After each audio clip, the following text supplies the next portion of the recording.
తమిళనాడులో ప్రతిష్టాత్మకంగా రాష్ట్ర శాసనసభ ఎన్నికలు జరుగుతూ ఉన్నాయి. అక్కడ డీఎంకేతో పాటు లెఫ్ట్ పార్టీస్ అంతా కలిపి సంయుక్తంగా బీజేపీని అడుగు పెట్టనీయకూడదని చెప్పేసి సర్వంతో ఒక రాజకీయ ఐక్యత ఏర్పడిపోయింది, స్ట్రాంగ్ అయిపోయింది. దాన్ని ఎవరు కదిలించలేరు. ఈ సమయంలో మోడీకి చంద్రబాబు గుర్తొచ్చాడు. చంద్రబాబుని పిలిస్తే అర్జెంటుగా తమిళనాడుకు పోయి క్యాన్వాస్ ఏమని చెప్పినట్టున్నాడు. ఈయన లగెత్తుకుంటూ పోతాడు ఆయనకి. సరే, మోడీకి చంద్రబాబు నాయుడికి ఎలాంటి సంబంధాలు నాకు తెలుసు, మనకు చెప్పక్కర్లే. ఇప్పుడు ఆయనకి ఆపద, ఈయన ఆపద కాపాడాలని చెప్పి ప్రయత్నిస్తున్నాడు. వీళ్ళు ఎక్కడ తెలుగు మాట్లాడే వాళ్ళ దగ్గర పోయి తెలుగు ప్రజల్ని ఇన్ఫ్లుయెన్స్ ట్రై చేస్తున్నాడు.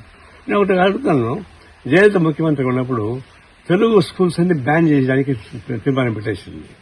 దాదాపు డెసిషన్ తీసుకుంది. అప్పుడు కమ్యూనిస్ట్ పార్టీ ముఖ్యంగా తల్లి రామచంద్ర ఎమ్మెల్యేగా ఉండి గట్టిగా ఫైట్ చేశాడు, పోరాటం సాగిస్తే అప్పుడు ఆగింది అది. ఆనాడు తమిళనాడులో ఉన్నటువంటి తెలుగు వాళ్ళంతా వచ్చి చంద్రబాబు నాయుడిని, అయ్యా నువ్వు వచ్చి మాట్లాడు గట్టిగా, తెలుగు ప్రజానీకానికి అన్యాయం జరుగుతుంది. ఆయన పోలే, ఆనాడు పోలేదు.